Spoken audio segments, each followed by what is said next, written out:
మర్డర్లు మానభంగాలు దోపిడీలు బాంబులు చేసిన వాళ్ళు వదిలేసి మనల్ని పెట్టుకుని ఇలా వాయిదా పద్ధతులు తిప్పుతున్నారేంట్రా? మీరు ఛాన్స్ ఇస్తే అవి కూడా చేస్తారా? చెయ్యండి. నువ్వేదైనా చెప్పాలంటే ఈ చెవిలో చెప్పు. ఇదో చెవు. ఇలాంటిదైతే ఈ చెవిలో చెప్పు. రే, ఈ చట్టం ఉందే డబ్బు ఉన్న వాళ్ళ కోసం రా. Hello sir. Sir hi friends. ఇంకెన్ని రోజులు సార్ ఈ కేసు? కేసు క్లోజ్ అయింది.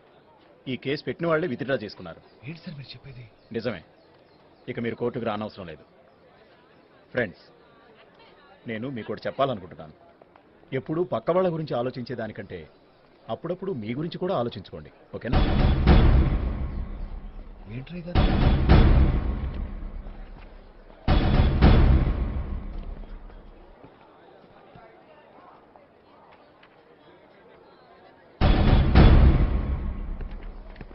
ఎరా వాళ్ళు పట్టించేసావా? అల్లుడు ఇంటికి వెళ్దాం పద. ఒరే నేను నమ్మే కదా నీ దగ్గరికి పంపించావు. నేను చెప్పేది నువ్వు పద. ఏంట్రా వినేది? నీ వల్ల కాకపోతే మాకు చెప్పొచ్చుగా, మేమేది ఏడిచేవాళ్ళం. అరే నేను చెప్పేది ఒకసారి నువ్వు పద. నువ్వు ఫ్రెండ్షిప్ ని అవమానించావు, నమ్మక ద్రోహం చేశావు. నేనా నమ్మక ద్రోహం? రారా ఎక్కడికి? వాళ్ళకి ఇవి చాలరా. అనవసరంగా నా దగ్గరికి పంపించావు. వాళ్ళు బాధ్యతతో బతకడానికి రాలేదు.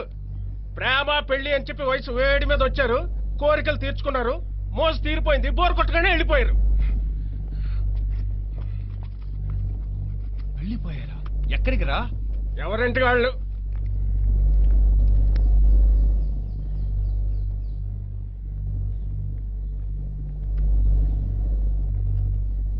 పురో షాపింగ్కి వెళ్ళాలి, డబ్బులు కావాలని అడిగారు, సరే ఇచ్చాను. ఆఫ్టర్ ఆల్ 5000 ఇచ్చాడు. నేను కొనుక్కోవాలనుకున్న వేరే కొనుక్కోలేకపోయాను. చివరికి ఫేషియల్ చేయించుకోవడానికి కూడా డబ్బులు లేవు. ఇప్పుడు ఫేషియల్ చేయించుకోవడం అంత అవసరం నీకు? నేను నమ్ముకుని వచ్చినందుకు వాళ్ళని వీళ్ళని అడుక్కునేలా చేసావు. ఎక్కువ మాట్లాడుతున్నా. మాట్లాడితే ఏం చేస్తారా నువ్వు? పోయి అవతలకి. నేను చులకనైపోయాను కదా నీకు? లేకపోతే నెత్తిన పెట్టిన ఊరేగమంటావా?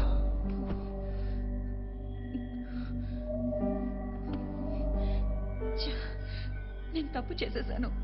నేను అంతకన్నా పెద్ద తప్పు చేశాను.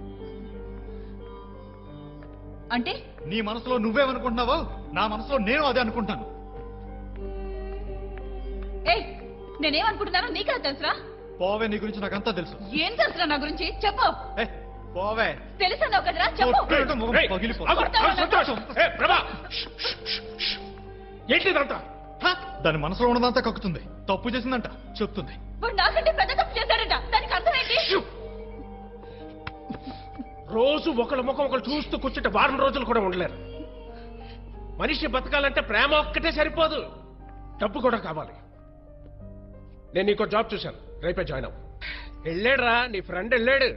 కష్టపడి ఉద్యోగంలో జాయిన్ చేస్తే పట్టుమని 10 రోజులు కూడా పని చేయలేదు, సగం జీతంతో తిరిగి వచ్చేసాడు. ఒక్కొక్కడు బస్తాలు మోసైనా సరే నేను పోషిస్తానని ప్రేమించేటప్పుడు చెప్తాడు, కానీ అదంత కష్టమో చేస్తే కానీ తెలియదు. అమ్మో, పనిచేయడం చాలా కష్టం. మా నాన్న మాట వినుండాల్సింది.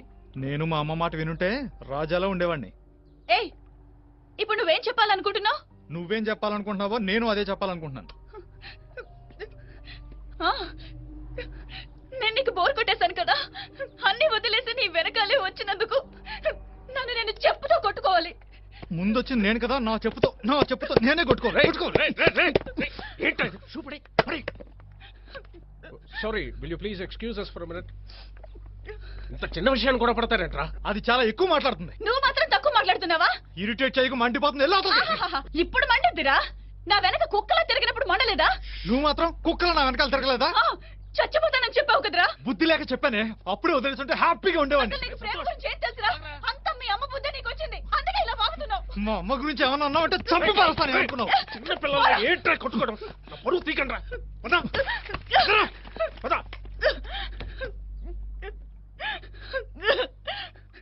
పని చేయడానికి కూడా ఒళ్ళు వంగట్లేదు బేవర్సుగాడు. ప్రేమించేటప్పుడు అందరూ బాగానే ఉంటారు, కానీ కలిసి బతకాల్సి వచ్చేసరికి అమ్మాయిలు అబ్బాయిలు ఒకేలా బిహేవ్ చేస్తున్నారు. అందనంత వరకు వెంటబడతారు, అంది అనిపించిన తర్వాత నిర్లక్ష్యం చేస్తారు. రేయ్, నిర్లక్ష్యం అనేది మీ మధ్య దూరానికి పునాది. పెళ్ళయ్యాక 2-3 నెలలు బాగానే ఉంటుంది, కానీ ఆ తర్వాతే మధ్యలో ఓ రకమైన గ్యాప్ వస్తుంది, వ్యాక్యూమ్నెస్. ఎదురెదురుగా కూర్చుంటారు, మాట్లాడుకోరు, మొహమొహాలు చూస్తూనే ఉంటారు, నవ్వుకోరు. అది దాటితేనేరా లైఫ్ లో సక్సెస్. ఎంతమంది దాటుతున్నారా? 100కి 4 5. రేయ్, మీరిద్దరూ కలిసి బతకాలంటే నువ్వైనా మారు, తన్నైనా మార్చు. అంటే ఇప్పుడు నేను వెళ్ళి దాన్ని క్షమించమని అడగాల? ఏ అడగలేవా? ఈత రాపైనా తన కోసం నీళ్ళలో దూకావు కదరా. వెళ్ళా. మా దగ్గరికి వచ్చి ఏడ్చాడు కదరా. అదప్పుడు ఆ అమ్మాయి వాడు లేకపోతే చచ్చిపోతాను చెప్పింది మామ. అదప్పుడు రా. గోదాట్లో దూకాడు కదరా. అదప్పుడు రా. అసలు ప్రేమికులంటే ఆళ్ళనే ఉండాలన్నారు కదరా. వాళ్ళు నా దగ్గరికి వచ్చిన మొదట్లో అబ్బో